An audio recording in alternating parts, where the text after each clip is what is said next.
Hello 10th class, welcome to your on YouTube channel Career Launcher Academy. आइए एक बार फिर से आपका स्वागत है आपके अपने यूट्यूब चैनल पर जिसका नाम है करियर लॉन्चर एकेडमी। तो स्टूडेंट्स, आज के इस लेक्चर के अंदर, आज के इस सेशन के अंदर हम करने वाले हैं आपकी एक बहुत ही टचिंग, बहुत ही इमोशनल, बहुत ही सुंदर कविता को जिसका नाम है Amanda. The poem having name Amanda written by Robin Callan, जिसके द्वारा किसने लिखा है, इसको किसके द्वारा लिखी गई है, रॉबिन कैलन के द्वारा जो लिखी गई है उसको हम स्टूडेंट्स आज पढ़ेंगे। और इस कविता को मैंने टचिंग क्यों कहा, क्योंकि कहीं ना कहीं स्टूडेंट्स ये जो पोम है ये आपकी मनोभाव, आपकी मनोदशा, आपके अंदर उठ रहे उस प्रकार की भावनाओं को व्यक्त करती है। आपके अंदर जो भावनाएं होती है टीनेज में उसको रिप्रेजेंट करती है कि किस प्रकार से एक टीनेजर जो बच्चा होता है, जो टीनेज में होता है, एडोलसेंस के अंदर होता है, वो किस प्रकार से सोचता है। और किस स्टूडेंट्स, हमारे समाज के कुछ क्या होते हैं, कुछ नियम होते हैं, कायदे कानून होते हैं जिसको हमें फॉलो करना पड़ता है। और पेरेंट्स किस प्रकार से बच्चा जब कोई मिस्टेक करता है बार बार उन बातों को याद दिलाते, बेटा ऐसा नहीं करते, ऐसा करना चाहिए, बार बार बच्चे को इंस्ट्रक्ट करते हैं। तो उस बच्चे को कैसा लगता है, शायद वो बच्चा बहुत उदास या बहुत बुरा महसूस करता है क्योंकि उसको हर एक बात के लिए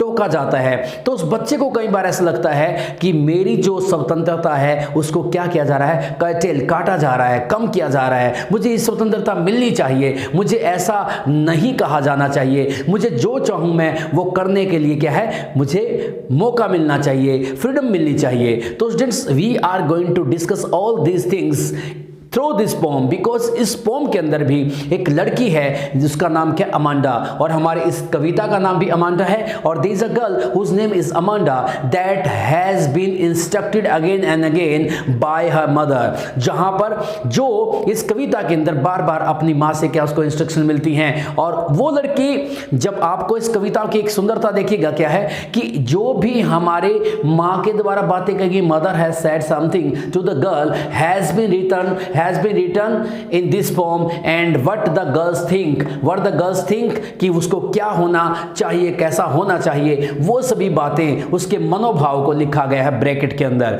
तो स्टूडेंट्स, मैं पहले बता रहा हूं, जो स्टूडेंट्स ब्रैकेट में बातें लिखी गई हैं वो है उस बच्ची के, उस लड़की के मन के भाव कि वो क्या बनना चाहती है, वो क्या सोचती है। और जो बाकी जो लाइनें हैं वो उसकी मम्मी के द्वारा बोली गई हैं। सो आइए बिना देरी किए शुरू करते हैं आज की इस सुंदर कविता को। As I told you the background of the story, the whole story is the whole poem is moving around a girl that is getting instruction from her mother, जो अपनी माँ से कुछ इंस्ट्रक्शन उसको मिल रही हैं। तो आइए शुरू करते हैं इस पोम को। तो so what the first line is telling to us, and these are the line that are spoken by the mother. देखिएगा, don't bite your nails Amanda, अपने नाखूनों को मत काटिए। कैसे? मुंह से मत चबाइएगा, मुंह से मत काटिएगा, क्योंकि बहुत सारे बच्चों की आदत होती है मुंह से नाखूनों को चबाने की। तो जैसा अमांडा कर रही है तो मम्मी ने इंस्ट्रक्ट किया कि ऐसा मत करिएगा क्योंकि ऐसा करना अच्छा नहीं समझा जाता। उसके बाद देखिएगा, Don't hunch your shoulders, अपने कंधों को झुका करके मत बैठिएगा। मतलब क्या है, झुक करके बैठना, इस प्रकार से मत बैठो Amanda. Stop that slouching and sit up straight। अब slouching का मतलब होता है कि मतलब बहुत ही रिलैक्स पोजीशन में हम कहते हैं, मतलब एक लेडी पोजीशन में जब बैठने की कोशिश करते हैं, सीधा नहीं बैठते हैं, तो उसको बोलते हैं slouching। Stop that slouching and sit up straight Amanda ऐसे मत बैठो, ऐसे पसर करके मत बैठो। कैसे बैठ जाइएगा, सीधा बैठें, अपनी कमर को सीधा करके बैठ जाइएगा, ऐसे झुक करके मत बैठिएगा। तो देखिएगा स्टूडेंट्स, माँ ने अमांडा को इन लाइंस के अंदर क्या क्या इंस्ट्रक्शन दी है, नाखून ना काटने की, कंधे ना झुकाकर बैठने की, और क्या है, सीधा बैठने की या झुककर ना बैठने की बात कही। और जब मम्मी ऐसा कह रही है ना, जो लड़की है ना इन बात को बिल्कुल भी पसंद नहीं कर रही है। The girls does not like the statement, the sentences, the instruction given by her mother to her, जो उसकी माँ ने उसको इंस्ट्रक्शन दी है उस लड़की को बिल्कुल पसंद नहीं आती और वो अनदेखा करके अपने ख्यालों में खो जाती है और क्या सोचती है। देखिए, there is language एमल्स सी। अब ये जो लैंग्वेज का मतलब होता है स्टूडेंट्स शांत, बहुत ही शांत। और यहाँ पे जो समुद्र का जो पानी है जो दिखाने की कोशिश की है वो ग्रीन कलर का होता है, इसलिए लिखा गया यहाँ पे एमल्स सी, यानी कि जो समुद्र का पानी है वो कैसा है, बिल्कुल शांत है, बिल्कुल ग्रीन कलर का है। और क्या कहता, where the soul inhabitant is me, there is language एमल्स see where the soul inhabitant is me. Inhabitant होता स्टूडेंट्स निवासी, वहां का निवास करने वाला, ड्वेलर, वहां रहने वाला। और स्टूडेंट्स ये सोचती है कि अगर मैं अपनी मां के पास ना होकर के, अगर मैं एक समुद्र के निवासी हूं, और क्या हूं मैं, और मैं वहां पे ऐसे समुद्र में रहती हूं जिसका क्या है, हरा पानी है, ग्रीन कलर का पानी है, और जो बिल्कुल शांत है, और वहां पर मेरे अलावा कोई और नहीं रहता। शोल का मतलब एकमात्र, और वहां पर अनइनहैबिटेंट का मतलब निवासी, यानी कि जो मैं वहां की वासी हूं, एक लौती निवासी हूं या वासी हूं, इज मी। एंड क्या कहते हैं, और वो उस टाइम पे क्या है, मरमेड्स। मरमेड होता है जलपरी। आपने देखा होगा बहुत सारी जलपरी के ऊपर फिल्में बनाई गई हैं। जलपरी में क्या होता है, उसका ऊपर का शरीर लड़की का होता है और नीचे क्या होता है, मछली का उसका शरीर होता है, फिश का शरीर होता है। तो यहां पर कहा है, और मैं वहां पर समंदर में एक मरमेड का काम करती है, यानी कि एक जलपरी जो मैं वहां पर होती, और ड्रिफ्टिंग जो मैं मूव करती एमलेसली, ऐसे ही कहीं यहां वहां जहां मन करता वहां पे टहलती, मुझे रोकने वाला कोई नहीं होता। जैसे बार बार माँ अब टोक रही है, नाखून मत काटो, ये मत करो, तो इसलिए। और क्या ब्लिसफुल होता है, वरदानित महसूस करती है लड़की, बहुत खुश महसूस करती, बहुत हैप्पी महसूस करती। ऐसा करते हुए तो लड़की ने अपने मन में सोचा, जब माँ ने उसको इंस्ट्रक्शन दी, तो वो लड़की माँ की बात को सुना करके अपने ख्यालों में खोई हुई है कि मान लीजिए मैं ये हूं, मैं हूं। देखिएगा आगे बस सेकंड पे फिर से माँ इंस्ट्रक्शन देती है। Again the mother is giving some instruction to the girl and the girl again will think, फिर सोचेगी कि मैं कहां पर हूं। देखिएगा, Did you finish your homework?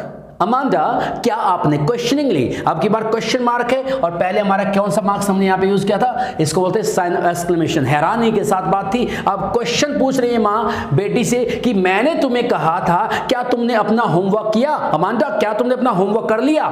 तो उसके बाद डिड यू टिडी योर रूम, क्या आपने अपना कमरा साफ किया? क्योंकि मैंने आपको बोला था आपका कमरा साफ करने के लिए, क्या आपने अपना कमरा साफ कर लिया? अमांडा, आई थॉट, मुझे याद है, आई टोल्ड यू, कि मैंने तुम्हें बताया था, कहा था, टू क्लीन योर शूज, आपके जूते साफ करने के लिए। अमांडा, कि अमांडा मैंने कहा था आपको अपने जूते साफ करने हैं। देखिए एक ही टाइम में लड़की को कितने सारे इंस्ट्रक्शन माँ ने दे डाली, और लड़की को ये बात बिल्कुल पसंद नहीं आती। कोई भी टीनेजर होता है ना, जब उसको बताया जाता है, कहा जाता है, बड़े के द्वारा बार बार टोका जाता है, तो उसको काफी चिड़चिड़ा महसूस होता है। तो ऐसा ही माँ ने क्या कहा, पहले कहा आपने होमवर्क पूरा कर लिया अमांडा, फिर माँ ने क्या कहा, क्या तुमने अपना रूम साफ किया या नहीं किया, और क्या मैंने आपको बोला था आपके जूते साफ करने के लिए, क्या आपने वो जूते साफ किया नहीं किए? तो अब फिर देखिए लड़की क्या सोचती है। अगेन लड़की अब सोचती है कि आई एम ऑर्फन, मैं अनाथ हूं। कितनी बड़ी, अब और ज्यादा चिढ़ जाती है लड़की, और इस चिड़चिड़ापन इतनी दूर पहुंच जाता है कि वो अपने आप को एक अनाथ मान लेती है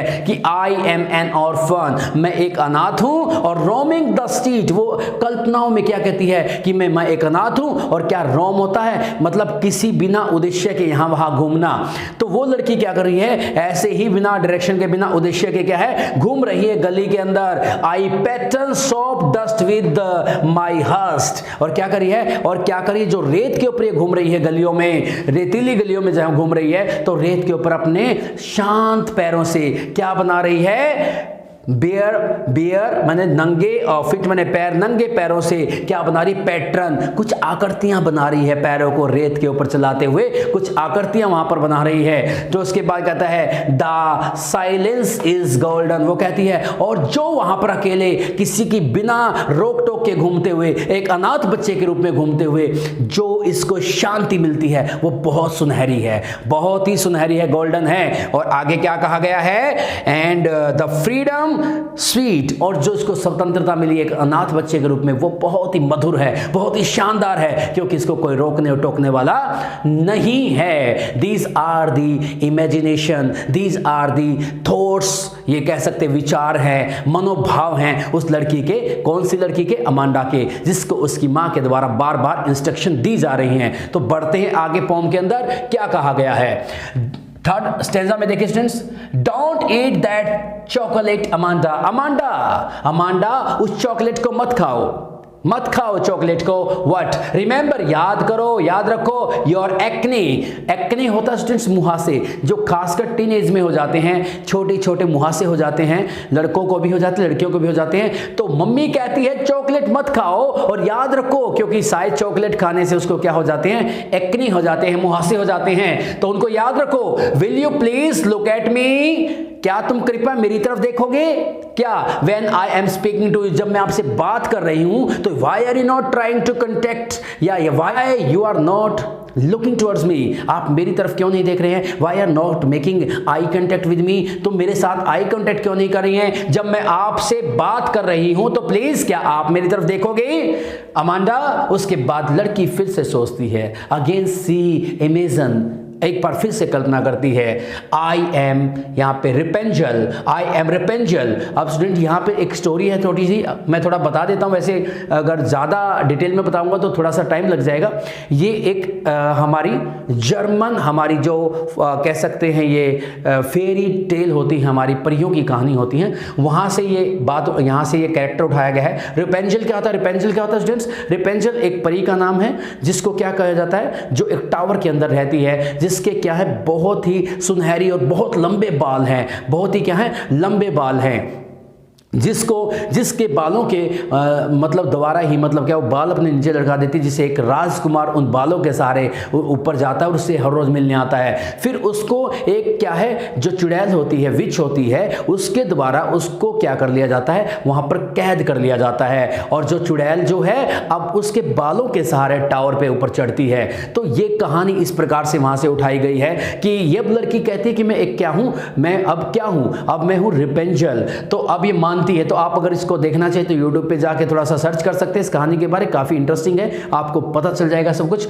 अब लड़की कहती है, I am Rapunzel, I have not a care, लेकिन मैं रिपेंजल जरूर हूं, लेकिन मुझे अब किसी की परवाह नहीं है। लाइफ इन अ टावर, और ये एक टावर में रहती है, मीनार पर रहती है, ठीक है, इस ट्रैंकिल, यहाँ पे जो शांत है, इसका जीवन जो है विदाउट वरी है, बिना किसी चिंता के हैं, जो केयर नहीं करती, कोई इमोशन नहीं रखती, एंड रेयर, वहाँ पे अद्भुत है। कहता मैं अकेली स्टोर में रहती हूँ और मुझे किसी की परवाह नहीं है, वहाँ पर जो मेरा जीवन है बहुत शांत होगा, मुझे रोकने और टोकने वाला कोई नहीं होगा।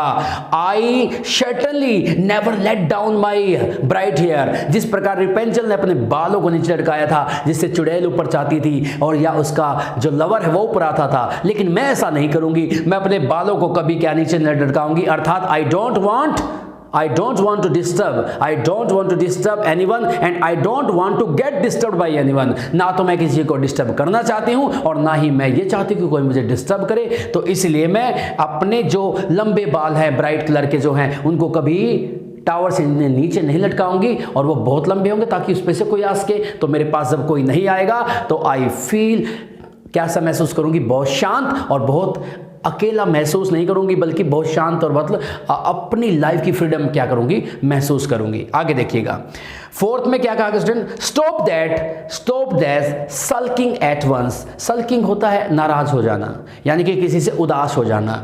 एट वंस, मम्मी कहती है, वाह अमांडा, एकदम से उदास होना छोड़ दो। Amanda, you are always so moody, तुम बहुत मूडी हो, तुम अपनी मनमानी करती हो, इस बात को छोड़ दो, गुस्सा करना छोड़ दो, नाराज होना छोड़ दो अमांडा। ठीक है, मदर ने कहा, कहता है एनीवन वुड थिंक, कोई भी ये सोचेगा, दैट आई नेग्ड एट यू, कि मेरी तुम्हारे साथ नोक झोंक हुई है, लड़ाई हुई है, तो कोई भी ये सोचेगा तुम अपना व्यवहार सुधारो, because you are not behaving normally. माँ कहती कि तुम नॉर्मल तरीके से, समाज के हिसाब से व्यवहार नहीं कर रही हो, तुम बहुत मूडी हो, तुम आसानी से गुस्से में आ जाती हो, इस बात को छोड़ दो अमांडा। तो in this way the mother is talking to her daughter and giving her some instruction, but the girl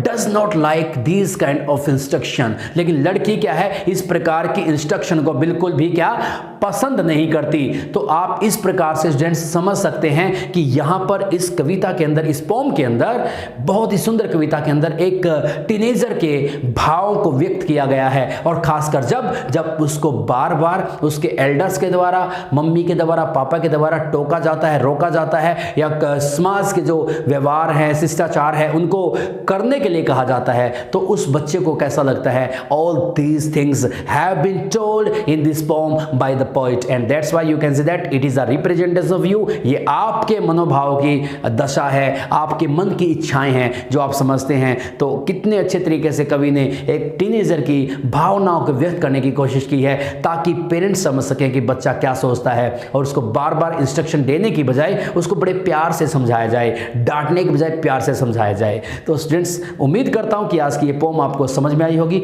और अगर आपको ये समझ में आई है, पसंद आई है, तो आप प्लीज, आपसे रिक्वेस्ट है कि आप इसको लाइक जरूर करें, और आपने शायद इसको लाइक कर भी दिया होगा। अगर आप इसके साथ साथ स्टूडेंट्स आप इसको अपने दोस्तों के साथ शेयर करें, फैला दें, जितना हो सकता है कि वीडियो को फैला दें। और उसके बाद स्टूडेंट्स, अगर आप इस YouTube चैनल पर नए हैं तो आपने इस YouTube चैनल को सब्सक्राइब कर लेना है, ताकि सबसे पहले आपको इस प्रकार की वीडियो का नोटिफिकेशन मिले और आप इस प्रकार की वीडियो देख पाए। इस चैनल के साथ जुड़ने के लिए आप सभी का बहुत बहुत धन्यवाद। Thank you very much.